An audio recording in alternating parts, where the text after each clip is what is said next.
Good morning. I'd like to start today with a poem called Prayer for the Morning. It's by Audette Fulbright Fulson. Did you rise this morning broken and hungover with weariness and pain and rage tattered from waving too long in a brutal wind?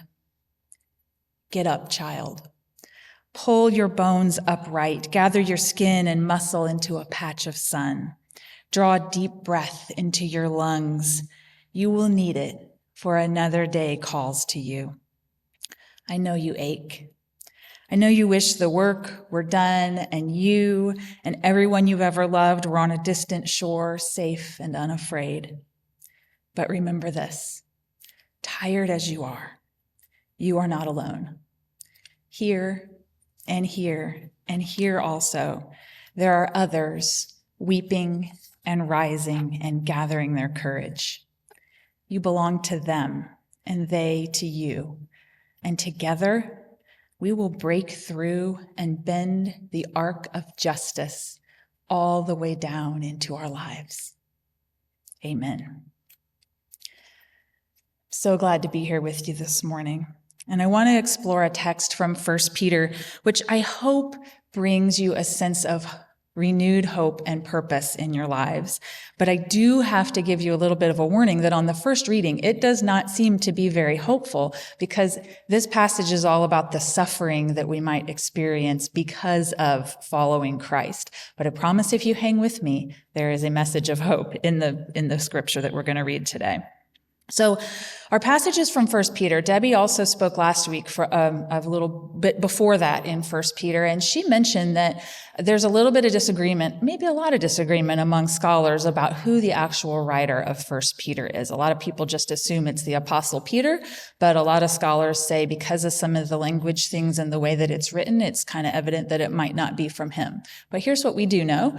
It was written to small groups of the early Christians in that first century after Jesus' death, and they were scattered among Asia Minor and the Roman world, and we know that they were experiencing persecution because they were different. And they were doing things like breaking social norms and reaching across things that would normally divide people, like gender and ethnicity and social status. And so because of that, they were experiencing persecution in these small communities that they were forming. And they were also at a place where they were trying to figure out, what does it mean to be a people of the resurrection? What does it mean to claim Jesus as ours?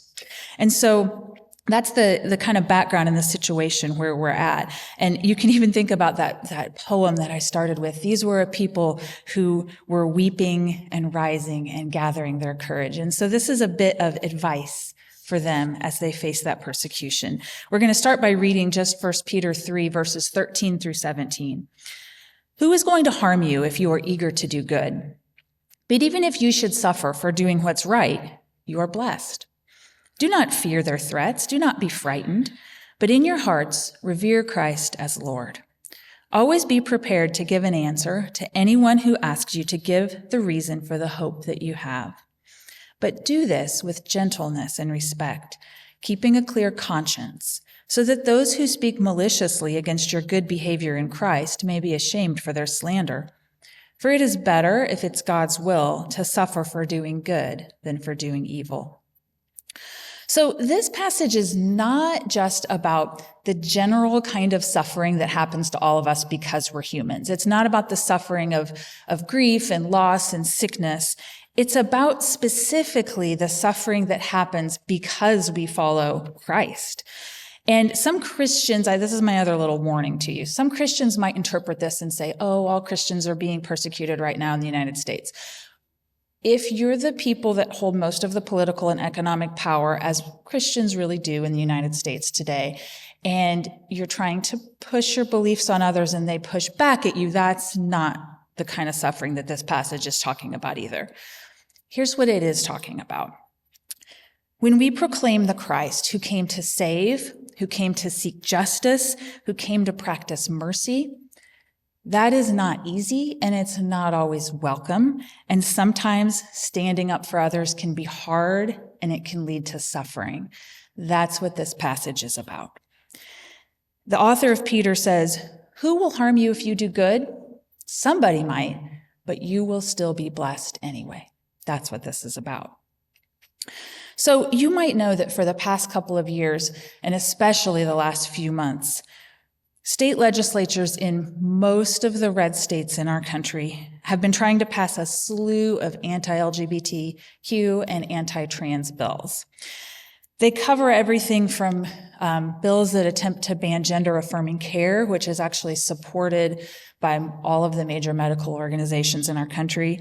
There's bills that try to ban trans kids from playing sports, bills that try to ban trans people from using the restroom that match with their gender identity and expression, bills that try to criminalize parents of trans kids, bills that try to ban teachers from even admitting that anything other than the typical two-parent straight family exists. So there's a lot of bills out there. They're all the same. They're all being kind of written by the same interest groups. And quite honestly, they're based on a lot of untruths and lies. They're also causing a lot of grief. So I was talking to Art Smith, who's one of the apostles in Community of Christ, and he's also a parent of 2 trans kids. And we were both expressing our absolute sadness at what was happening, at the pain that we were seeing among our trans friends and their families, our frustration that we were feeling that good Christians we know were not speaking up and were not defending the marginalized like we had hoped that they would. And it kind of became apparent to both of us that I guess we had to be the ones to speak up, even though we were both very hesitant to do so. And so we reached out to some transgender church members and we put together kind of a little core team of people and we started to try to take action. We formed a Facebook group called Community of Christ Missouri Speaks Up, where we could send, and that's it. If you want to join it, we've got about 154 members as my last count, of people who are Community of Christ members in Missouri who are wanting to speak up and stand up for the LGBTQ community and to let them know that there are Christians who love them and that stand with them. So we've got the Facebook group so that we can push out information. We've been trying to gather people to go to rallies in support of trans lives. And we had an event here in Independence where we had some local legislators come speak. We had some trans activists come speak, and we just gathered. We had over 100 people come that day and just learn about ways that we can be advocates and can be allies. So we felt like we were really making some good progress. Every single part of this process has been extremely uncomfortable for me. It's really outside of my comfort zone to speak up about controversial issues. It's outside of my comfort zone to get involved in anything political.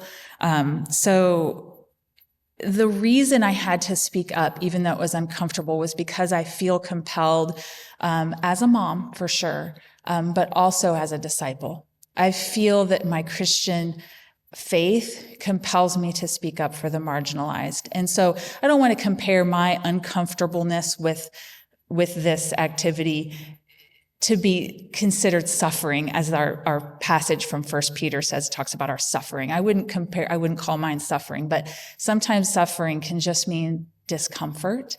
It can mean inconvenience. And so, perhaps the most uncomfortable I've been was in this process was I went down with Art and some other church members, and we went down, and James Spear was down there with us that day too. And we went down to Jeff City to talk to legislators when they were supposed to be debating the House bill that was about gender-affirming care and kids in sports. And we just went from office to office in the Capitol building, knocking on office doors and trying to get a word with our representatives down there to kind of tell them how we were feeling about this. It was super uncomfortable for me. In fact, I was in the hallway and I was like, is it hot in here? I'm never hot. And I was like sweating and my heart was racing and I'm like, maybe I'm getting sick. What's happening to me? And suddenly I realized like, no, I'm just like that uncomfortable and that nervous, but I did it anyway, you guys. And so at one point in the day, Art had to go downstairs and was meeting up with some more Community of Christ folks that were showing up. And I'd kind of been leaning on him all morning because he's done this before. And so I'd kind of been leaning on him, but I had an appointment scheduled with my rep from here in Lee Summit, who is also the House Majority Floor Leader. And he's a medical doctor. And so I really wanted to talk to him about the gender affirming care bill. I had emailed him before and I felt like he was at least a kind person. And so, but I was so nervous. I've never been into a congressman's office and to sit there, a representative's office and to sit there and talk to him. So I went in to talk to him and we had a nice conversation. But honestly, by the end of our conversation, I felt like he's not going to break with his party. He's going to vote the way that his party wants him to vote on this. And that's just the way it's going to be. But I also felt like as a medical doctor, he kind of understood that this was kind of a nonsense bill, but he was going to vote with this party anyway. So when I got up to leave, I said, really what I want you to remember when you're voting today is I want you to picture me and my family. And I had told him about my family. And I said, I'm what the mom of a trans kid looks like. We're not the monsters that people are making us out to be.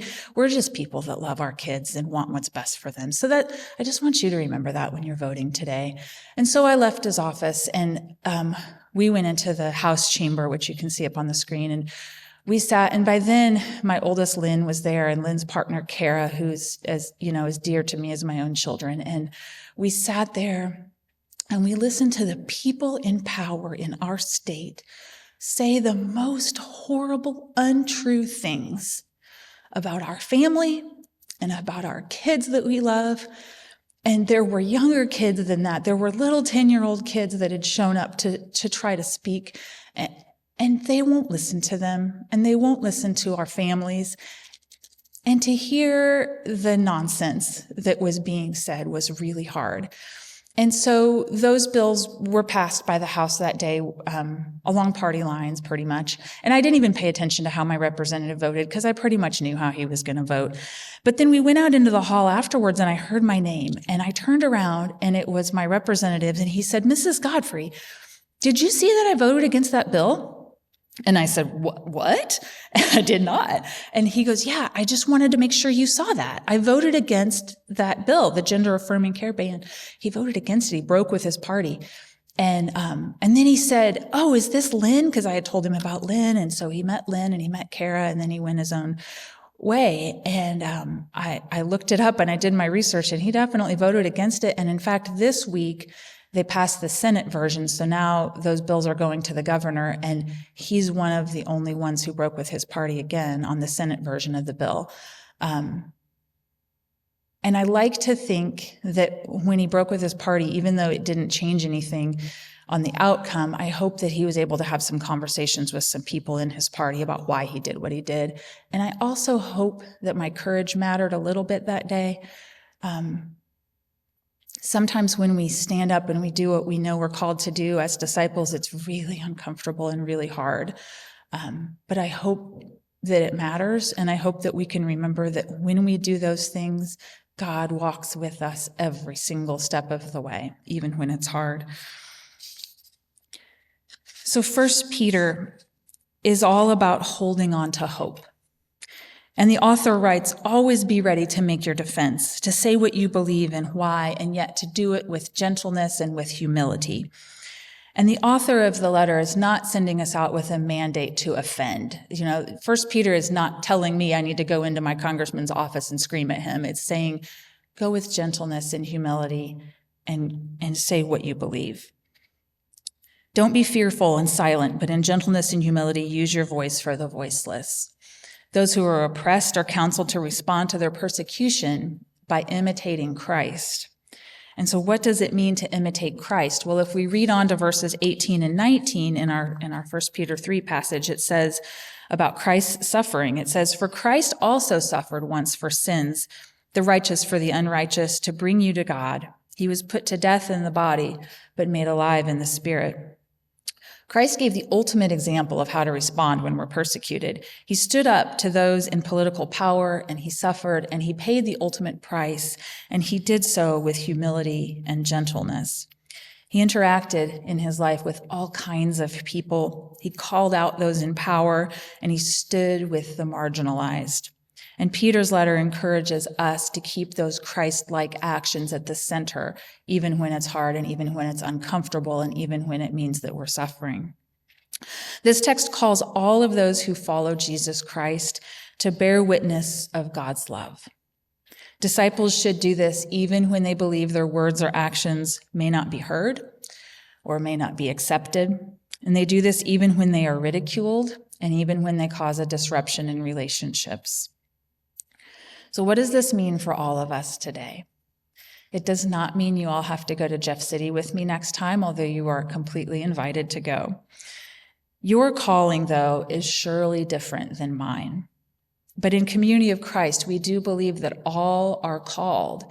It's one of our enduring principles. It means it's one of those things that's really at the core of who we are. All are called. And so that means that you too are called to speak up, to use your voice for justice and hope in this world.